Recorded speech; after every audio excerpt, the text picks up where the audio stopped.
Hi hi hello ನಮಸ್ಕಾರ ಎಲ್ಲರಿಗೂ nature spirit nine ಆಟ್ Kannada tarot card ರೀಡಿಂಗಿಗೆ welcome. ಇವತ್ತು ಟ್ಯಾರೋ ಕಾರ್ಡ್ ರೀಡಿಂಗ್ ಅನ್ನ ಮಾಡ್ತಾ ಇಲ್ಲ, ಆದರೂ ಕೂಡ ನಿಮ್ಗೊಂದು ಇನ್ಫಾರ್ಮೇಶನ್ಸ್ ಅನ್ನ ಕೊಡ್ತಾ ಇದ್ದೀನಿ. ಏನದು? ಆಲ್ರೆಡಿ ನೀವು ತಮಿಳಿನಲ್ಲಿ ನೋಡಿರ್ತೀರ. ವಿಚಾರ ಏನು ಅಂದ್ರೆ, ಪ್ರೀತಿಸುವಂತಹ ವ್ಯಕ್ತಿಯ ಮೋಸದ ಸೂಚನೆಗಳೇನು ಅನ್ನೋದ್ರ ಬಗ್ಗೆ ನಾನು ಇನ್ಫಾರ್ಮೇಶನ್ ಅನ್ನ ಕೊಡ್ತಾ ಇದ್ದೀನಿ. So gender is not a matter, male or ಅಥವಾ ಫಿಮೇಲ್ ಈ ತರಹ ಬೈಫರ್ಕೇಶನ್ಸ್ ಅನ್ನ ಮಾಡಿ ನಾನು ಈ ಸೂಚನೆಗಳನ್ನ ಹೇಳ್ತಾ ಇಲ್ಲ. ಅವರು ಮೇಲ್ ಆಗಿರ್ಬೋದು ಅಥವಾ ಫಿಮೇಲ್ ಆಗಿರ್ಬೋದು, ಸೂಚನೆಗಳೆಲ್ಲವೂ ಕೂಡ ಹೆಚ್ಚು ಕಡಿಮೆ ಒಂದೇ ತರಹವೇ ಇರತ್ತೆ. ಹಾಗಿದ್ರೆ ನಿಮ್ಮ ಪ್ರಕಾರ ಒಂದು ದೊಡ್ಡದಾಗಿ ಒಂದು ಕ್ವಶ್ಚನ್ ಮಾರ್ಕ್ ಹುಟ್ಕೊಳ್ಳುತ್ತೆ. ಆಹಾ, ಏನ್ ಹೇಳ್ತಾ ಇದ್ದಾರಪ್ಪ, ಪ್ರೀತಿಸುವಂತಹ ವ್ಯಕ್ತಿ ಮೋಸ ಮಾಡ್ತಾರೆ ಅಂದ್ರೆ ನಮ್ಗೆ ಹೇಳ್ಬಿಟ್ಟು ಮಾಡ್ತಾರಾ ಅನ್ನೋದು ಒಂದು ಪ್ರಶ್ನೆ ಉದ್ಭವ ಆಗತ್ತೆ.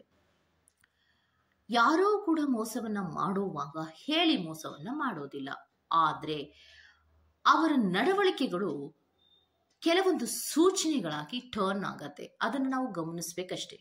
ಆಗೊಂದು ಈಗೊಮ್ಮೆ ಯಾವುದೋ ಒಂದು ಕೆಲವೊಂದು ಸಿಚುಯೇಷನ್ಸ್ಗಳಿಂದ ಅವರು ಸಿಚುಯೇಷನ್ಸ್ಗಳಿಂದ ನಡ್ಕೊಂಡ್ರೆ ಅದು ಸೂಚನೆ ಅಲ್ಲ. ಮೇಲಿಂದ ಮೇಲೆ ನಾನು ಹೇಳುವಂತಹ ಕೆಲವು ಸೂಚನೆಗಳು ಅವರು ರಿಪೀಟ್ ಮಾಡ್ತಾ ಇದ್ರೆ ಹೌದು, ಅದು ಮೋಸದ ಸೂಚನೆಗಳು ಆಗಿರತ್ತೆ. ಹಾಗಿದ್ರೆ ಯಾವ ಸೂಚನೆಗಳದು ಅನ್ನೋದನ್ನ ನೋಡ್ತಾ ಹೋಗೋಣ. ಓಕೆ, ಸೊ ಮೊದಲನೆಯದಾಗಿ ಮೊದಲ ಸೂಚನೆ ಏನಂದ್ರೆ, ಇಂಪಾರ್ಟೆಂಟ್ ಆದಂತಹ ಕೆಲವು ವಿಚಾರಗಳನ್ನ ಅವರೇ ನೆನಪಿಸ್ತಿದ್ದು ಇತ್ತೀಚಿನ ದಿನಗಳಲ್ಲಿ ಅವರು ಅವ್ಯಾವುದನ್ನೂ ನೆನಪಿನಲ್ಲಿ ಇಟ್ಕೊಂಡಿಲ್ಲ ಅಂದ್ರೆ, ಹಾಗಂದ್ರೆ ಏನು? ಹಾಗಂದ್ರೆ ಬರ್ತ್ ಡೇಟ್ ಇರ್ಬೋದು, ಅಥವಾ ವಿಶೇಷವಾದಂತಹ ದಿನ ಇರ್ಬೋದು, ಅಥವಾ ನೀವು ಮೀಟ್ ಮಾಡಿದಂತಹ ದಿನ ಇರ್ಬೋದು, ಅಥವಾ ಪ್ರಪೋಸ್ ಮಾಡಿದಂತಹ ದಿನ ಇರ್ಬೋದು, ಅಥವಾ ನಿಮ್ಮಿಬ್ಬರ ಪ್ರೀತಿಯಲ್ಲಿ ವಿಶೇಷವಾದಂತಹ ದಿನ ಯಾವುದು, ಅಥವಾ ವಿಶೇಷವಾದಂತಹ ಸೂಚನೆ ಯಾವುದು, ಅಥವಾ ವಿಶೇಷವಾದಂತಹ ಒಂದು ವಿಚಾರ ಯಾವುದು ಅನ್ನೋದನ್ನ ನೀವು ಕೇಳಿದ್ರೆ ಅವರು ಮರ್ತು ಬಿಟ್ಟಿರ್ತಾರೆ. ಸೊ ಅದು ಮೊದಲ ಸೂಚನೆ ಆಗಿರತ್ತೆ. ಸೊ ಹಾಗಿದ್ರೆ ಅವ್ರು ಬ್ಯುಸಿ ಇರ್ಬೋದು. ಓಕೆ, ಸೊ ಅವ್ರು ಬ್ಯುಸಿ ಇರಬಹುದು, ಆದ್ರೆ ನೀವು ಕ್ಲೂ ಕೊಟ್ಟಾಗ್ಲೂ ಅವರಿಗೆ ನೆನಪಿಗೆ ಬರಲ್ಲ. ಓಕೆ, ಕ್ಲೂ ಕೊಟ್ರಿ ಆಯ್ತು, ಆಗ್ಲೂ ಕೂಡ ಅವರಿಗೆ ನೆನಪಿಗೆ ಬಂದಿಲ್ಲ. ಸೊ ಅದನ್ನ ರಿಪೀಟ್ ಮಾಡ್ತಾ ಇದ್ರೆ, ನಾನು ಹೇಳಿದ್ದು ಒಮ್ಮೆ ಆ ರೀತಿ ಮಾಡಿದ್ರೆ ಅವ್ರು ಖಂಡಿತ ಬ್ಯುಸಿ ಇರ್ತಾರೆ, ಅವರು ಬೇರೆ ಯಾವುದೋ ಯೋಚನೆಯಲ್ಲಿ ಇರ್ತಾರೆ. ಸೊ ಆಗ ಬಿಟ್ಬಿಡಿ. ಇಂತಹ ವಿಚಾರಗಳು ರಿಪೀಟ್ ಆಗ್ತಾ ಇದ್ರೆ ಪ್ರೀತಿಯಲ್ಲಿ ಅದು ಖಂಡಿತವಾಗಿಯೂ ಮೋಸದ ಸೂಚನೆ ಆಗಿರತ್ತೆ. ಸೊ ನೆಕ್ಸ್ಟ್ ಯಾವ ಸೂಚನೆಯನ್ನ ಅವ್ರು ಕೊಡಬಹುದು ಅನ್ನೋದಾದ್ರೆ,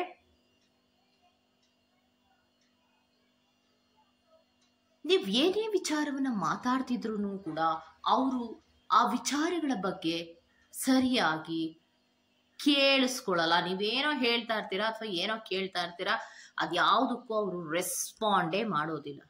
ರೆಸ್ಪಾಂಡ್ ಮಾಡಿದ್ರು ಕೂಡ ಅದು ಸಮಾಧಾನಕರವಾದಂತಹ ರೆಸ್ಪಾಂಡ್ ಅಂತೂ ಖಂಡಿತ ಆಗಿರೋದಿಲ್ಲ. ಸೊ ನಾನು ಏನೋ ಬ್ಯುಸಿ ಅಂತನೋ, ನನ್ಗೆ ಯಾಕೋ ನೀನು ಹೇಳಿದ್ದೆ ನನಗೆ ಕೇಳಿಸ್ಲಿಲ್ಲ, ಇರೋ ಹೇಳು ಇನ್ನೊಮ್ಮೆ ಅಂತ ಹೇಳೋದು. ಹೇಳ್ತಾ ಇರುವಾಗ ಮತ್ತೆ ಅವ್ರು ಕೇಳಿಸ್ಕೊಳ್ತಾರೆ, ಅದೇನೋ ಹೇಳ್ದೆ ಅಲ್ವಾ, ಯಾವ್ದೋ ಫೋನ್ ಬಂದ್ಬಿಡ್ತಪ್ಪ ಅಂತ ಮತ್ತೆದ್ದೋಗುವಂಥದ್ದು, ಈ ರೀತಿ ತಪ್ಪಿಸ್ಕೋತಾ ಇರ್ತಾರೆ. ಇದು ರಿಪಿಟೇಷನ್ ಆಗ್ತಾ ಇರತ್ತೆ. ಈ ತರಹ ರಿಪಿಟೇಷನ್ಸ್ ಆಗ್ತಾ ಇದ್ರೆ ಆಗ್ಲೂ ಕೂಡ ನೀವು ಅದನ್ನ ಗಮನಿಸ್ಬೇಕಾಗತ್ತೆ. ನೆಕ್ಸ್ಟ್ ಸೂಚನೆ ಯಾವುದು ಅನ್ನೋದಾದ್ರೆ, ಮೇನ್ ಆದಂತಹ ನೆಕ್ಸ್ಟ್ ಸೂಚನೆ ಹೇಳೋದಾದ್ರೆ, ಫೋನನ್ನ ಒಂದು ನಿಮಿಷವೂ ಕೂಡ ಎಲ್ಲೂ ಇಡೋದಿಲ್ಲ. ಅವ್ರ ಕೈಯಲ್ಲೇ ಫೋನ್ ಇರುತ್ತೆ. ಮತ್ತೆ ಇನ್ನೊಂದು ಏನಪ್ಪಾ ಅಂದ್ರೆ, ನೀವೇನ ಅವ್ರ ಫೋನನ್ನು ಚಾರ್ಜ್ಗೆ ಹಾಕಿದ್ದಾರೆ ಅಂದ್ರೆ ಅವ್ರು ಅಲ್ಲೇ ಇರ್ತಾರೆ, ಅವರೆಲ್ಲೂ ಎದ್ದೋಗಲ್ಲ. ಸೊ ಅವ್ರೇನಾದ್ರೂ ಫೋನನ್ನ ಚಾರ್ಜ್ಗೆ ಹಾಕಿದ್ದಾರೆ ಅಂದ್ರೆ ಅವರೆಲ್ಲೂ ಕೂಡ ಎದ್ದು ಹೋಗೋದೇ ಇಲ್ಲ, ಅವರು ಅಲ್ಲಿಯೇ ಇರ್ತಾರೆ.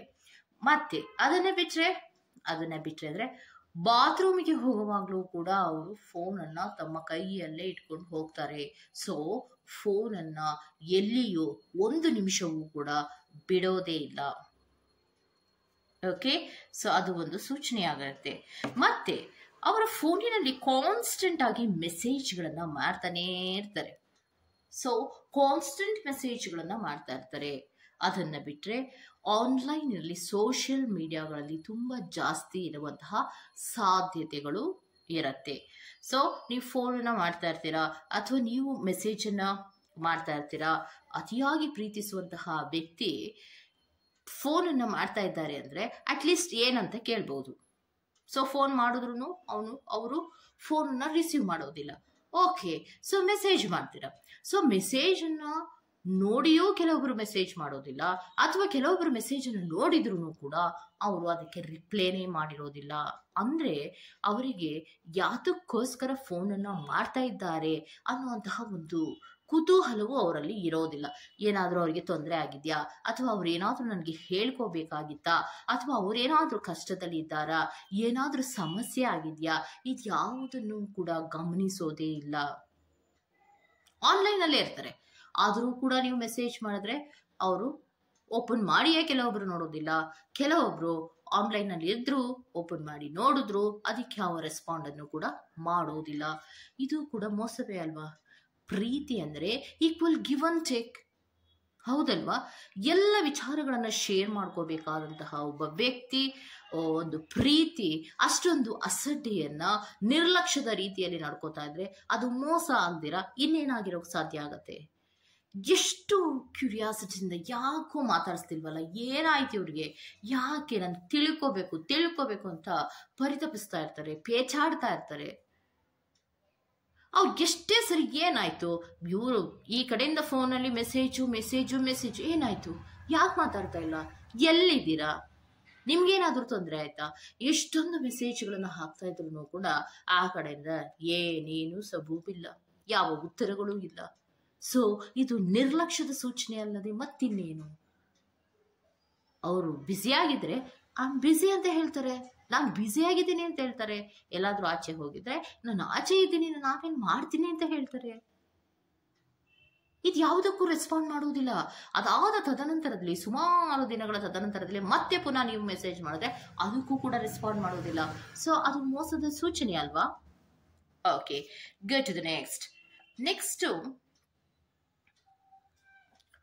ಬಹಳ ಒಬ್ಬೊಬ್ಬರೇ ಖುಷಿಯಾಗಿರುವ ಪ್ರಯತ್ನವನ್ನ ಮಾಡ್ತಾರೆ. ಅವ್ರು ನಿಮ್ ಜೊತೆ ಇರ್ತಾರೆ, ನೀವೇನೋ ಹೇಳ್ಕೊತಾ ಇರ್ತೀರಾ, ನೀವೇನೋ ಕಾನ್ವರ್ಸೇಷನ್ಸ್ ಮಾಡ್ತೀರಾ, ಆದ್ರೆ ಆ ಕಾನ್ವರ್ಸೇಷನ್ಸ್ಗೋ ಅಥವಾ ಅಲ್ಲಿರುವಂತಹ ಸಿಚುಯೇಷನ್ಸ್ಗೋ ಅಥವಾ ಅವರು ನಡ್ಕೊಳ್ಳುವಂತಹ ರೀತಿಗೂ ವಿರುದ್ಧ ಆಗಿರತ್ತೆ. ಫಾರ್ ಎಕ್ಸಾಂಪಲ್, ನೀವು ಫೋನ್ ರಿಸೀವ್ ಮಾಡಲಿಲ್ಲ, ನಮ್ಗೆ ಎಷ್ಟು ಬೇಜಾರಾಯ್ತು ಗೊತ್ತಾ, ನಾನು ಎಷ್ಟು ನೆನಪು ಮಾಡ್ಕೊಂಡೆ ಗೊತ್ತಾ ನಾನು ನಿಮ್ಮನ್ನ, ಅಯ್ಯೋ ನನಗೇನಾಗಿತ್ತು ಅಂತ ಭಯನೇ ಆಗೋಗಿತ್ತಪ್ಪ, ನೀವು ಈ ಥರ ಎಲ್ಲ ಮಾಡಬೇಡಿ ಅಂತ ಇದ್ರೆ ಅವ್ರು ಫೋನ್ ನೋಡ್ಕೊಂಡು ನಗಾಡ್ತಾ ಇರ್ತಾರೆ.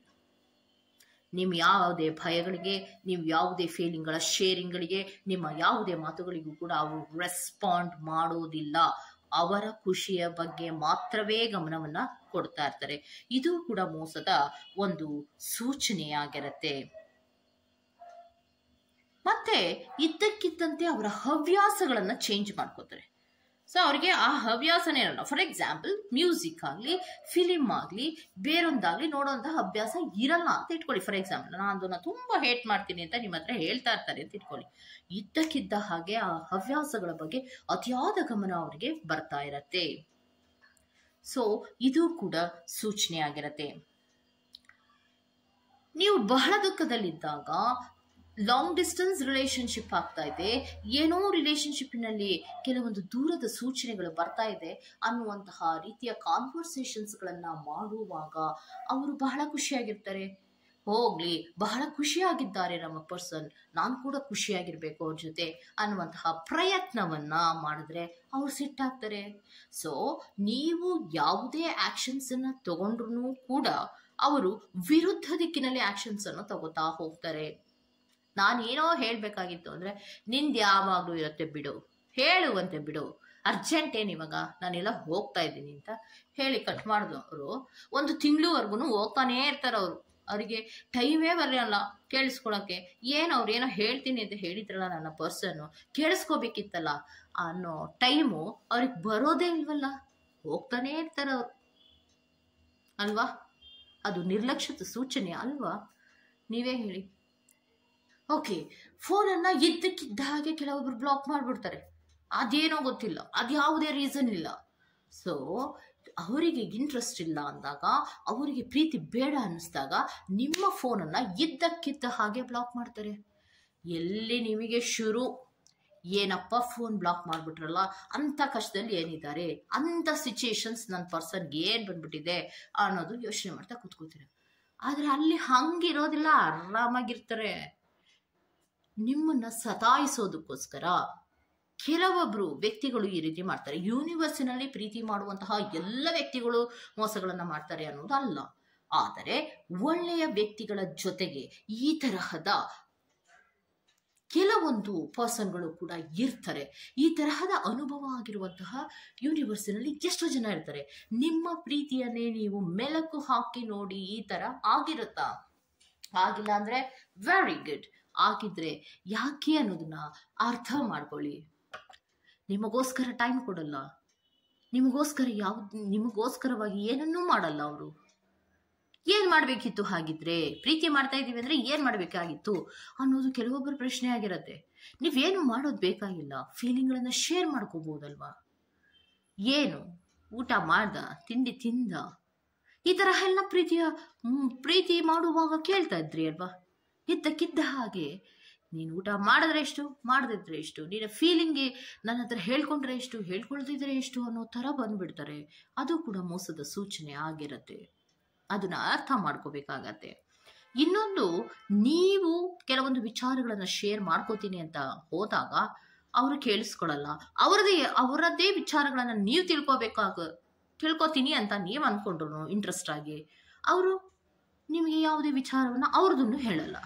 ಸೊ ಅಲ್ಲಿಗೆ ಈಕ್ವಲ್ ಗಿವ್ ಅಂಡ್ ಟೇಕ್ ಅನ್ನೋದು ಇನ್ಫಾರ್ಮೇಶನ್ಸ್ ಅಲ್ಲೂ ಇರೋಲ್ಲ, ಫೀಲಿಂಗ್ಗಳಲ್ಲೂ ಇರೋಲ್ಲ, ಪ್ರೀತಿಯಲ್ಲಿಯೂ ಕೂಡ ಇರೋದಿಲ್ಲ. ಇನ್ನ ಕೆಲವೊಬ್ರು ಮಾಡ್ತಾರೆ ವೆರಿ ಗುಡ್ ಅನ್ನೋ ತರ. ಎಷ್ಟು ಮನಸ್ಸಿಗೆ ನೋವನ್ನ ಕೊಡ್ತಾರೆ ಅಂದ್ರೆ, ನೀವು ಕೊಟ್ಟಂತಹ ಅಮೂಲ್ಯವಾದಂತಹ ಗಿಫ್ಟ್ಗಳನ್ನ ನಿಮ್ಮ ಮುಂದೆಯೇ ಹೊಡೆದಾಕ್ತಾರೆ. ಆಮೇಲೆ ಇನ್ನೊಂದು ಹೇಳ್ತಾರೆ, ಕೆಲವೊಬ್ರು ಹೇಳೋವಂಥದ್ದು ಏನಂದ್ರೆ, ಅದ್ಯಾವುದೋ ಗಿಫ್ಟ್ ಕೊಟ್ಟಿದ್ದೆ ಅಲ್ವಾ, ಅದೆಲ್ಲ ಕಳೆದೋಯ್ತಪ್ಪ. ಎಷ್ಟು ಲೀಲಾಜಾಲವಾಗಿ ಹೇಳ್ತಾರೆ ಅಂದ್ರೆ, ಅದೇನೋ ಕಳೆದೋಯ್ತಪ್ಪ, ಅದು ತಗೊಳಪ್ಪ ನೀ ಕೊಟ್ಟಿದ್ದ ಅಲ್ಲ. ಕೆಲವೊಬ್ರು ಏನ್ ಮಾಡ್ತಾರೆ ಅಂದ್ರೆ, ಪ್ರೀತಿಗೆ ಪ್ರಪೋಸಲ್ ಮಾಡುವಾಗ ನಿಮ್ಮ ತಲೆಯಿಂದ ಒಂದು ಹೂವು ದಳವೋ ಅಥವಾ ಮೇಲ್ ಪರ್ಸನ್ಗಳಾಗಿದ್ರೆ ಅವರ ಕಡೆಯಿಂದ ಏನೋ ಒಂದು ಚಿಕ್ಕದಾದಂಥ ಒಂದು ವಸ್ತು ಸಿಕ್ಬಿಟ್ರೆ ಅದನ್ನ ಬಹಳಷ್ಟು ಅಮೂಲ್ಯವಾಗಿ ಇಟ್ಕೋತಿದ್ದಂತಹ ನೀವು ಇದ್ದಕ್ಕಿದ್ದ ಹಾಗೆ ಅಮೂಲ್ಯವಾದಂತಹ ವಸ್ತುಗಳು ಒಡೆದೋಗ್ಬಿಡುತ್ತಾ ಅಥವಾ ಅದು ಎಲ್ಲಿಟ್ಟಿದ್ದೀನಿ ಅನ್ನೋದು ನೆನಪೇ ಇಲ್ಲ ಅನ್ನೋದು ಕೆಲವೊಬ್ರು ಅಂದ್ಬಿಡ್ತಾರೆ. ಸೊ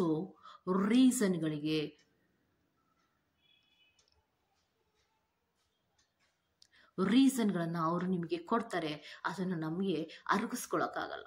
ಅಂದ್ರೆ ಏನು, ಆ ವಿಚಾರಗಳನ್ನ ಅವ್ರು ಹೇಳುವಾಗ ನಮಗೆ ತುಂಬಾ ನೋವಾಗ್ತಾ ಇರತ್ತೆ. ಹೌದಾ, ಹೊಡೆದೋಯ್ತಾ, ಕಳೆದೋಯ್ತಾ, ಎಲ್ಲಿಟ್ಟಿದ್ದೀನಿ ಅಂತ ಗೊತ್ತೇ ಅಲ್ವಾ ನಿಮ್ಗೆ, ನನಗೆ ಎಷ್ಟು ಪ್ರೀತಿಯಿಂದ, ಏನಮ್ಮ ಈಗ ಎಷ್ಟು ಪ್ರೀತಿ ಇರ್ತದೆ, ಯಾಕೆ ತಲೆ ತಿಂತಾ ಇದೆಯಾ, ಈ ತರಹ ಅವರು ನಿಮ್ಗೆ ಹರ್ಟ್ ಮಾಡೋದಕ್ಕೆ ಶುರು ಮಾಡ್ತಾರೆ. ಅಂದ್ರೆ ನಿಮ್ಗೆ ನಾನು ಬೇಡವಾ ಅನ್ನೋದು, ಈ ತರ ತಲೆ ತಿನ್ನೋದಾದ್ರೆ ಖಂಡಿತ ನೀನು ನನಗೆ ಬೇಡ, ಈ ತರಹವೂ ಕೂಡ ಹೇಳ್ತಾರೆ. ಸೊ ಅಲ್ಲಿಗೆ ವ್ಯಕ್ತಿಗೆ ಬೇಡ ಅನ್ನಿಸಿದಾಗ ನಿಮ್ಮನ್ನ ಸರಾಗವಾಗಿ ಹಿಂದಕ್ಕೆ ತಳ್ಳಿ ಅಥವಾ ಪಕ್ಕಕ್ಕೆ ತಳ್ಳಿ ತನ್ನ ಇಚ್ಛೆಗಳನ್ನು ಈಡೇರಿಸ್ಕೊಳ್ಳುವಂತಹ ಪ್ರಯತ್ನಗಳನ್ನ ಮಾಡ್ತಾ ಇರ್ತಾರೆ, ಅಥವಾ ತನ್ನ ದಾರಿಯನ್ನು ತಾನು ನೋಡ್ಕೊಳ್ಳುವಂತಹ ಪ್ರಯತ್ನಗಳನ್ನ ಮಾಡ್ತಾ ಇರ್ತಾರೆ. ಇದೆಲ್ಲವೂ ಮೋಸದ ಸೂಚನೆಗಳಲ್ವಾ? ನೀವೇ ಯೋಚನೆ ಮಾಡಿ. ಫೋನನ್ನು ರಿಸೀವ್ ಮಾಡಲ್ಲ, ಮೆಸೇಜನ್ನು ಮಾಡಿದ್ರೆ ನೋಡಲ್ಲ, ರಿಪ್ಲೈ ಮಾಡಲ್ಲ, ಏನನ್ನೋ ಹೇಳ್ತೀನಿ ಅಂದ್ರೆ ಕೇಳಿಸ್ಕೊಳಲ್ಲ, ನೀವೇ ಅವರ ವಿಚಾರವನ್ನ ಕೇಳಿಸ್ಕೊತೀನಿ ಅಂದ್ರು ಹೇಳಲ್ಲ, ಟೈಮ್ ಕೊಡಲ್ಲ, ಪ್ರೀತಿ ಇರಲ್ಲ, ಮೀಟ್ ಮಾಡಬೇಕು ಅಂದ್ರೆ ಆಸಾಮಿ ಸಿಗೋದೇ ಇಲ್ಲ. ಓಕೆ ಮೀಟ್ ಮಾಡೋಣ, ಅದ್ರಲ್ಲೇನಿದೆ, ಎಲ್ಲಿ ಅಂತಾರೆ. ಸರಿ ಓಕೆ, ಯಾವ್ದೋ ಒಂದು ಪ್ಲೇಸ್ ಅನ್ನ ನೀವು ಹೇಳಿರ್ತೀರಾ, ಆ ಪ್ಲೇಸಿಗೆ ಹೋಗಿ ಕೂತ್ಕೊಂಡು ಕಾದು ಕಾದು ಕಾದು ಕಾದು ಕಾದು ಫೋನ್ ಮಾಡಿ ಮಾಡಿ ಮಾಡಿ ಮೆಸೇಜ್ ಮಾಡಿ ಮಾಡಿ ಮಾಡಿ ಮಾಡಿ ನೀವು ಮನೆಗೆ ಬರಬೇಕು ಅಷ್ಟೇ. ಈ ತರಹದ ಅನುಭವ ಕೆಲವೊಬ್ಬರಿಗೆ ಆಗಿರುವಂತಹ ಸಾಧ್ಯತೆಗಳು ಇರತ್ತೆ. ಯಾವಾಗ ಇದು ರಿಪೀಟ್ ಆಗಿ ನಿಮಗೆ ಅನಿಸೋದಕ್ಕೆ ಶುರು ಆಗುತ್ತೆ, ಡೌಟ್ಗಳು ನಿಮ್ಮಲ್ಲಿ ಬರುತ್ತೆ. ಯಾಕೆ ನಾನು ಮೆಸೇಜನ್ನು ಮಾಡ್ತಾ ಇದ್ದೀನಿ, ಆನ್ಲೈನಲ್ಲೇ ಇದ್ದಾರೆ, ಆದರೂ ನಾನು ಮೆಸೇಜ್ ನೋಡ್ತಾ ಇಲ್ವಲ್ಲ ಅನ್ನೋದು ಕೆಲವೊಬ್ಬರಿಗೆ ಕ್ವಶನ್ ಮಾರ್ಕ್ ಆಗೋದ್ರೆ, ಮತ್ತೆ ಕೆಲವೊಬ್ರು ಅನ್ಕೋತಾರೆ ಅಯ್ಯೋ ಆನ್ಲೈನಲ್ಲಿ ಇದ್ದಾರೆ, ಟಿಕ್ ಆಗೋಯ್ತು, ಅವ್ರು ನೋಡಿರುವಂತಹದ್ದು ನನಗೆ ಗೊತ್ತಾಗೋಯ್ತು, ಟಿಕ್ ಆಗಿದೆ, ಆದರೆ ರಿಪ್ಲೈ ಯಾಕೆ ಮಾಡಲಿಲ್ಲ? ಅಯ್ಯೋ ತಗೊಳಪ್ಪ, ಎಲ್ಲ ಇಡೀ ಸಮಯವನ್ನ ವ್ಯರ್ಥ ಮಾಡ್ತಾ ಹೋಗ್ತೀರಾ. ಇದೆಲ್ಲವೂ ಕೂಡ ಮೋಸದ ಸೂಚನೆಗಳಾಗಿರುತ್ತೆ. ಒಂದು ಜೆನ್ಯೂನ್ ಆಗಿ ಪ್ರೀತಿ ಮಾಡುವಂತಹ ವ್ಯಕ್ತಿ 1 ಸೆಕೆಂಡ್ ನಿಮಗೆ ಟೈಮ್ ಕೊಡೋದಕ್ಕೆ ಆಗೋದಿಲ್ವಾ? ಒಂದೇ 1 ಸೆಕೆಂಡ್ ಎಲ್ಲಿದ್ದೀರಾ ಅಂತ ಕೇಳುವಂತಹ ಮೆಸೇಜಿಗೆ ನಿಮಗೆ ನಾನು ಸ್ವಲ್ಪ ಬ್ಯುಸಿ ಇದ್ದೀನಿ ಆಮೇಲೆ ಮಾಡ್ತೀನಿ, 1 ಸೆಕೆಂಡಿನ ಉತ್ತರವನ್ನು ಕೊಡೋಕ್ಕಾಗೋದಿಲ್ವಾ? ಕೊಡಲ್ಲ. ಇದು ಕೂಡ ಮೋಸದ ಸೂಚನೆ ಆಗಿರುತ್ತೆ. ಸೊ ಈ ತರಹದ ಕೆಲವೊಂದು ಸೈನ್ಗಳನ್ನು ನಾನು ಯಾತಕ್ಕೆ ನಿಮಗೆ ಹೇಳ್ತಾ ಇರ್ತೀನಿ ಅಂದರೆ, ಕೆಲವೊಬ್ಬರಿಗೆ ಈ ಸೈನ್ಗಳನ್ನು ಅರ್ಥ ಮಾಡ್ಕೋತಾ ಇರಲ್ಲ, ರಿಪಿಟೇಷನ್ ಆಗ್ತಾ ಇರುತ್ತೆ. ಆದರೆ ಪ್ರೀತಿ ಕುರುಡು ಅನ್ನೋ ಥರ, ಪ್ರೀತಿ ಕುರುಡಲ್ಲ, ಪ್ರೀತಿಸುವಂತಹ ವ್ಯಕ್ತಿಯೇ ಕುರುಡಾಗಿರ್ತಾರೆ. ಯಾಕಂದರೆ ಸತ್ಯಗಳನ್ನು ನೋಡೋದಕ್ಕೆ ನಾವು ಯಾವಾಗ ಹೆದರ್ಕೋತೀವೋ ಆಗ ನಾವು ಯಾವ ಸತ್ಯಗಳನ್ನು ಕೂಡ ಅಕ್ಸೆಪ್ಟ್ ಮಾಡೋದಿಲ್ಲ. ನಡೀತಾ ಇರುವಂತಹ ಸಿಚುವೇಶನ್ಗಳು ನನ್ನದಲ್ಲ ಅನ್ಕೊಳ್ಳೋದೇ ಜಾಸ್ತಿ ಆಗಿರುತ್ತೆ. ಒಂದಲ್ಲ ಒಂದು ಬಾರಿ ನೀವು ಸತ್ಯವನ್ನು ಒಪ್ಕೊಳ್ಳೇಬೇಕು, ಸೂಚನೆಗಳನ್ನು ನೋಡಲೇಬೇಕು. ಯಾಕಂದರೆ ನೀವು ಎಷ್ಟು ಬಾರಿಯೂ ಸೂಚನೆಗಳನ್ನು ನೋಡಲಿಲ್ಲ ಅಂದರೆ ಅದು ಡೈರೆಕ್ಟ್ ಆಗಿ ಕನ್ವರ್ಟ್ ಆಗುತ್ತೆ. ಹೇಗೆ ಅಂತೀರಾ? ಈಗ ಫಾರ್ ಎಕ್ಸಾಂಪಲ್ ಅವ್ರು ನಿಮ್ಮ ಫೋನನ್ನು ಕಟ್ ಮಾಡ್ತಾ ಇದ್ದಾರೆ. ಇವಾಗ ಫಾರ್ ಎಕ್ಸಾಂಪಲ್ ನಾನು ನಿಮಗೆ ಫೋನ್ ಮಾಡ್ತಾ ಇದ್ದೀನಿ ಅಂತ ಇಟ್ಕೊಳ್ಳಿ. ಸರಿ, ನೀವು ಕಟ್ ಮಾಡ್ತಾನೆ ಇರ್ತೀರಾ. ನಾನೊಂದು 100 ಬಾರಿ ಡಯಲ್ ಮಾಡ್ತೀನಿ. ಪ್ರೀತಿ ಅಂದರೆ ಹಾಗೆ ಅಲ್ವಾ, ಪೇಚಾಡುವಂಥದ್ದು. ಮಾಡ್ತಾನೆ ಇರ್ತೀನಿ, ನೀವು ಕಟ್ ಮಾಡ್ತಾನೆ ಇರ್ತೀರಾ. ಸೊ ಅಲ್ಲಿಗೆ ನಿಮಗೆ ಗೊತ್ತಾಗ್ತಾ ಇಲ್ವಾ, ಇವಾಗ ಕಟ್ ಮಾಡ್ತಾ ಇದ್ದಾರೆ, ಅವ್ರಿಗೆ ಮಾತಾಡೋಕ್ಕಾಗ್ತಾ ಇಲ್ಲ ಅಂತ. ನೀವೇನು ಅನ್ಕೊಡ್ತೇವೆ, ಏನೋ ಬ್ಯುಸಿ ಇರ್ಬೋದೇನೋ, ಏನೋ ಇರ್ಬೋದು, ಇರೋ 1-2 ಸರಿ ಟ್ರೈ ಮಾಡೋಣ, ಮಾತಾಡ್ತಾರೆ ನನ್ನ ಪರ್ಸನ್ ಅಂತ ಅನ್ಕೊಂಡು ಮಾತಾಡ್ತೀರಾ. ಅವ್ರು ಸುಮ್ಮನೆ ಕೂತಿರ್ತಾರೆ, ಅವ್ರು ಎಂಥ ಕಡೆಯ ಕೆಲಸ ಮಾಡ್ತಾ ಇರಲ್ಲ, ಅವ್ರು ಸುಮ್ಮನೆ ಕೂತಿದ್ರು ಕೂಡ ಇದು ಕೆಲವೊಬ್ರು ಸಿಗಾಕೊಂಡಿರೋದು ಕೂಡ ಇರುತ್ತೆ. ಯಾಕೆ ಗೊತ್ತಾ, ಅವ್ರು ಏನು ಮಾಡ್ತಾ ಇರಲ್ಲ, ಸುಮ್ಮನೆ ಕೂತಿರ್ತಾರೆ, ಫೋನ್ನ ಕಟ್ ಮಾಡ್ಕೊಂಡು ಆರಾಮಾಗಿ ಕೂತಿರ್ತಾರೆ.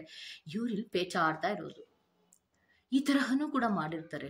ಸೊ ಅಲ್ಲಿಗೆ ಇನ್ನೊಂದು 100-150 ಬಾರಿ ನೀವು ಫೋನನ್ನು ಮಾಡಿ ಕೊನೆಗೆ ಕಟ್ ಮಾಡಿ ಅವರಿಗೆ ಕೈ ನೋವುತ್ತೋ ಏನೋ ಗೊತ್ತಿಲ್ಲ, ಕೊನೆಗೆ ಫೋನ್ ಎತ್ಕೊಂಡು ಏನೋ ನಾನು ತುಂಬ ಬ್ಯುಸಿ ಇದ್ದೀನಿ ಆಮೇಲೆ ಮಾಡ್ತೀನಿ ಅಲ್ವಾ, ಕಟ್ ಮಾಡ್ತಾ ಇದ್ದೀನಿ ಅಂದರೆ ಏನರ್ಥ, ಬ್ಯುಸಿ ಅಂತ ತಾನೇ ಅಂತ ಹೇಳಿ ಪಟಕ್ಕಂತ ಕಟ್ ಮಾಡಿಬಿಡ್ತಾರೆ. ಹಂಗಲ್ಲ ಅಂತ ಇವರು ಈ ಕಡೆಯಿಂದ ವಾಯ್ಸ್ ಹೇಳ್ತಾ ಇದ್ರು, ಅವ್ರೇನು ಕೇಳಿಸ್ಕೊಳ್ಳೋದು. ಸೊ ಅಲ್ಲಿಗೆ ತಿಳ್ಕೊಳ್ಳಿ, ಪ್ರೀತಿ ಅಂದರೆ ಒಬ್ರಿಗೊಬ್ರಿಗೆ ಟೈಮ್ ಕೊಡೋದು ರೀ. ಪ್ರೀತಿ ಅಂದರೆ ಫೀಲಿಂಗ್ಗಳನ್ನು ಶೇರ್ ಮಾಡ್ಕೊಳ್ಳೋದು. ಪ್ರೀತಿ ಮಾಡೋದು ಯಾಕೆ ಹೇಳಿ ನೀವೇ? ಪ್ರೀತಿಯನ್ನು ಮಾಡೋದು ಯಾಕೆ? ನಮ್ಮೆಲ್ಲ ಭಾವನೆಗಳನ್ನು ಶೇರ್ ಮಾಡ್ಕೊಳ್ಳೋದಕ್ಕೆ, ನಾವೆಲ್ಲ ವಿಚಾರಗಳನ್ನು ಶೇರ್ ಮಾಡ್ಕೊಳ್ಳೋದಕ್ಕೆ. ನಮಗೆ ಅಂತ ಯಾರು ನಮಗೆ ಟೈಮನ್ನು ಕೊಡ್ತಾ ಇರಲ್ಲ. ನಾವು ಸ್ವಲ್ಪ ಟೈಮನ್ನು ಕೊಡೋಣ, ನಮ್ಮ ಭಾವನೆಗಳನ್ನು ಹೇಳ್ಕೊಳ್ಳೋಣ. ನನ್ನದೇ ಇನ್ನೊಂದು ಪ್ರತಿಬಿಂಬ ಅನ್ನುವಂತಹ ರೀತಿಯಲ್ಲಿ ಪ್ರೀತಿ ಮಾಡ್ತಾ ಇದ್ದೀನಿ ಅಂದರೆ ಆ ಪ್ರತಿಬಿಂಬ ನಿಮ್ಮಿಂದ ದೂರ ಓಡ್ತಾ ಇರುತ್ತೆ. ಅದನ್ನು ಗಮನಿಸ್ಕೊಳ್ಳಿ. ಸೂಚನೆಯ ರೂಪದಲ್ಲಿ ಓಡೋಗ್ತಾ ಇರತ್ತೆ. ಬೇಕಂದಾಗ ಇನ್ನ ಕೆಲವೊಬ್ರು ಕಂಡ್ರೆ ಸೂಪರ್ ಅನ್ಬೋದು ಅವ್ರನ್ನ. ಹೆಂಗ್ ಗೊತ್ತಾ, ಸ್ವಲ್ಪ ದಿನಗಳ ಕಾಲದವರೆಗೆ ನಿಮ್ಮನ್ನು ಬ್ಲಾಕಲ್ಲಿ ಇಟ್ಟಿರ್ತಾರೆ.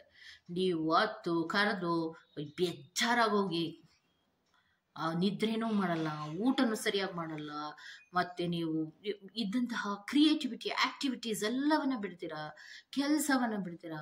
ಹತ್ತು ಸಾಕಾಗಿ ಕೊನೆಗೆ ಇದಿಷ್ಟೇ ಏನೋ ಅನ್ನುವಂತಹ ರೀತಿಯಲ್ಲಿ ನೆಕ್ಸ್ಟ್ ಜಂಪ್ ಆಗೋಣ, ಮುಂದಿನ ದಾರಿಯನ್ನು ನೋಡೋಣ ಅಂದರೆ ತಗೊಳಪ್ಪ ನಿಧಾನಕ್ಕೆ ಫೋನನ್ನು ಬ್ಲಾಕ್ ರಿಮೂವ್ ಮಾಡಿಬಿಡ್ತಾರೆ. ತಗೊಳ್ಳಿ, ಇಲ್ಲಿ ಶುರು ಆಯ್ತು ಇವರಿಗೆ, ಓಹೋ ನೆನಪಿಸ್ಕೊಂಬಿಟ್ರು, ನನ್ನನ್ನಂತೂ ಅವರು ಮರ್ತಿಲ್ಲ, ಪ್ರೀತಿ ನನಗೆ ಸಿಕ್ಬಿಡ್ತು ಅಂತ ವಾಪಸ್ ಹಿಂದಕ್ಕೆ ಬರ್ತಾರೆ ಇವರು. ಅರ್ಥ ಆಯ್ತಾ? ಇವ್ರಿಗಿಲ್ಲಿ ತುಂಬ ಖುಷಿ, ನನ್ನ ಪರ್ಸನ್ ಬ್ಲಾಕ್ ರಿಮೂವ್ ಮಾಡಿಬಿಟ್ರು, ಸೊ ನನ್ನನ್ನು ಮರ್ತಿಲ್ಲ ಅವರು, ಅದಿನ್ನೆಷ್ಟು ಪ್ರೀತಿ ಮಾಡಿರಬೇಕು ನೋಡೋ ಅಂತ ವಾಪಸ್ ಇದ್ದಂತಹ ಜಾಗಕ್ಕೆ ಬಂದು ಕೂತ್ಕೋತಾರೆ. ಆಯ್ತಾ? ಯಾವಾಗ ನೀವು ಮತ್ತೆ ಫೋನ್ ಮಾಡೋಕ್ಕೆ ಶುರು ಮಾಡ್ತೀರಾ, ಬ್ಲಾಕಿಗೆ ಆಗ್ತಾರೆ. ತಗೊಳ್ಳಿ, ಶುರು ಆಯ್ತಲ್ಲ. ಅಂದರೆ ವ್ಯಕ್ತಿ ಪ್ರೀತಿಸ್ತೀನಿ ಅಂತ ಹೇಳಿದ್ರೆ ಪ್ರೀತಿಸುವಂಥ ವ್ಯಕ್ತಿ ಪೇಚಾಟಕ್ಕೆ ನಿಲ್ಲಿಸಲ್ಲ. ಪ್ರೀತಿಸುವಂತಹ ವ್ಯಕ್ತಿ ನಿರ್ಲಕ್ಷ್ಯದ ಭಾವನೆಯನ್ನು ತೋರಿಸಲ್ಲ. ಪ್ರೀತಿಸುವಂತಹ ವ್ಯಕ್ತಿ ಅನುಮಾನ ಪಡಲ್ಲ. ಪ್ರೀತಿಸುವಂತಹ ವ್ಯಕ್ತಿ ಟೈಮ್ ಇಲ್ಲ ಅಂತ ಹೇಳಲ್ಲ. ಪ್ರೀತಿಸುವಂತಹ ವ್ಯಕ್ತಿಗೆ ಪ್ರೀತಿಯ ವ್ಯಕ್ತಿಯ ಮಾತುಗಳು ಅಸಹ್ಯ ಅನ್ಸಲ್ಲ, ಅಸಮಾಧಾನ ಅನ್ಸಲ್ಲ, ನಿರುತ್ಸಾಹ ಅನ್ಸಲ್ಲ. ಇದೆಲ್ಲ ಯಾಕೆ ನಿಮ್ಮ ಪರ್ಸನ್ಗೆ ಅನ್ಸುತ್ತೆ ಅಂದರೆ ಅದು ಮೋಸದ ಪ್ರೀತಿಯೇ ಆಗಿರುತ್ತೆ. ಈ ಎಲ್ಲ ಸೂಚನೆಗಳನ್ನು ಗಮನವಿಟ್ಟು ನೋಡಿ. ಕೆಲವೊಬ್ಬರಿಗಂತೂ ವಿಪರೀತ ಆಟ ಆಡಿಸ್ತಾ ಇರ್ತಾರೆ, ಕೆಲವೊಬ್ಬರಿಗೆ ತುಂಬ ಬುದ್ಧಿವಂತರು ಕೂಡ ಇರ್ತಾರೆ. ಕೆಲವೊಂದು ಸೂಚನೆಗಳಲ್ಲಿ ಅವ್ರನ್ನ ಹಿಡಿದಾಕ್ಬಿಡ್ತಾರೆ. ಕೆಲವೊಬ್ರು ಪಾಪ ಮುಗ್ಧ ಪ್ರೀತಿಯ ಹೃದಯಗಳು ಸತ್ಯ ಕಾಣ್ತಾ ಇದ್ರು ಕೂಡ ಅದನ್ನ ಅಕ್ಸೆಪ್ಟ್ ಮಾಡೋ ಮನಸ್ಸುಗಳು ಇರೋದಿಲ್ಲ. ಯಾಕೆ ಗೊತ್ತಾ? ನನ್ನ ಪ್ರೀತಿ ಹಂಗಲ್ಲ ಅನ್ನುವಂತಹ ಅತಿಯಾದ ನಂಬಿಕೆಯ ಶಿಖರದಲ್ಲಿ ಕೂರಿಸ್ಬಿಟ್ಟಿರ್ತಾರೆ ಅವ್ರನ್ನ. ಇವ್ರು ಏನೇ ತಪ್ಪು ಮಾಡ್ತಾ ಇದ್ರು ಬಿಡು ಹೋಗ್ಲಿ, ಬಿಡು ಹೋಗ್ಲಿ ಅನ್ನೋ ಥರನೇ ಇರ್ತಾರೆ. ಆದರೆ ಸತ್ಯವನ್ನ ನೋಡಲೇಬೇಕು, ಆಕ್ಸೆಪ್ಟ್ ಮಾಡಲೇಬೇಕು, ಹೌದಲ್ವಾ? ಯಾಕೆಂದ್ರೆ ಪ್ರತಿಯೊಬ್ಬ ವ್ಯಕ್ತಿಗೂ ಜೀವನ, ಬದುಕು ಅನ್ನೋದು ಬಹಳ ಅಮೂಲ್ಯವಾದದ್ದು. ಆ ಜೀವನದಲ್ಲಿ ಪ್ರೀತಿ ಒಂದು ಭಾಗ ಅಷ್ಟೇ. ಬೇರೆಲ್ಲ ಕೆಲಸಗಳು ಇರತ್ತೆ ನಮಗೆ, ಹೌದಲ್ವಾ? ಬೇರೆಲ್ಲ ಜವಾಬ್ದಾರಿಗಳು ಕೂಡ ನಮಗೆ ಇರತ್ತೆ. ತಾಯಿಯನ್ನ ಪ್ರೀತಿಸ್ಬೇಕು, ತಂದೆಯನ್ನ ಪ್ರೀತಿಸ್ಬೇಕು. ನನ್ನ ಸುತ್ತಮುತ್ತಲಿರುವಂತಹ ವ್ಯಕ್ತಿಗಳು ಅಂದರೆ ಕೊಲೀಗ್ಸ್ ಇರ್ಬೋದು, ಫ್ರೆಂಡ್ಸ್ ಇರ್ಬೋದು, ಮತ್ತೆ ನೈಬರ್ಸ್ ಇರ್ಬೋದು, ಅಥವಾ ಬೇರೆ ಯಾರೇ ಇರ್ಬೋದು. ಆ ರಿಲೇಷನ್ಗಳ ಪ್ರೀತಿಗಳು ಒಂದು ತೂಕ ಆದರೆ ಈ ನಿಮ್ಮ ಪರ್ಸನ್ದೇ ಒಂದು ತೂಕ ಆಗಿರುತ್ತೆ. ನಿಮ್ಮ ಪರ್ಸನ್ನ ಪ್ರೀತಿಯ ಮುಂದೆ ಇದ್ಯಾವುದೂ ಕೂಡ ಬೇಡ ಅನ್ನಿಸ್ತಾ ಇರತ್ತೆ. ಅದಕ್ಕೆ ಆ ನಂಬಿಕೆ ಶಿಖರಕ್ಕೆ ಯಾವಾಗ ಎತ್ತಿ ಕೂರಿಸಿರ್ತೀವೋ ಅಂತಹ ವ್ಯಕ್ತಿಗಳು ನಮ್ಮನ್ನ ಹೀಯಾಳಿಸೋದು, ಅಪನಂಬಿಕೆ ಪಡೋದು, ಅಸಹ್ಯ ಪಡೋದು, ನಮ್ಮನ್ನ ಹೆಂಗ್ ಬೇಕೋ. ನಿಮಗೆ ಒಂದು ವಿಚಾರವನ್ನು ಹೇಳ್ತೀನಿ ನೋಡಿ. ಪ್ರೀತಿಸುವಂತಹ ವ್ಯಕ್ತಿ ಹೇಗೆ ಬೇಕೋ ಹಾಗೆ ಬೈತಾ ಇರ್ತಾರೆ. ಫಾರ್ ಎಕ್ಸಾಂಪಲ್, ನೀವು ಒಳ್ಳೆ ಜಾಬಲ್ಲಿ ಇರ್ಬೋದು, ಒಳ್ಳೆ ಎಜುಕೇಶನ್ ಇರ್ಬೋದು, ನಿಮಗೆ ಮನೆಯಲ್ಲಿ ಒಂದು ಪದವು ಬಯಸ್ಕೊಳ್ದೇ ಇರುವಂತಹ ವ್ಯಕ್ತಿ ಆಗಿರ್ಬೋದು, ನಿಮಗೆ ಸಮಾಜದಲ್ಲಿ ರೆಪ್ಯುಟೇಷನ್ಸ್ ಇರ್ಬೋದು. ಅಂತಹ ವ್ಯಕ್ತಿ ಪ್ರೀತಿಸುವಂತಹ ವ್ಯಕ್ತಿಯಿಂದ ಹೀನಾಯವಾಗಿ ಬಯಸ್ಕೊತಾ ಇರ್ತಾರೆ. ಅವರಲ್ಲದ ಕ್ಯಾರೆಕ್ಟರ್ಗೆ ಅವ್ರು ಬಯಸ್ಕೊತಾ ಇರ್ತಾರೆ. ಅವ್ರು ಮಾಡದ ತಪ್ಪಿಗೆ ಅವ್ರು ಬಯಸ್ಕೊತಾ ಇರ್ತಾರೆ. ಯಾಕೆ? ಪ್ರೀತಿ ಒಂದೇ ಒಂದು ಕಾರಣವನ್ನು ಇಟ್ಕೊಂಡು ಎಷ್ಟೇ ಅವಮಾನ ಆಗ್ತಾ ಇದ್ರು ಅದನ್ನು ಸಹಿಸ್ತಾ ಇರ್ತಾರೆ.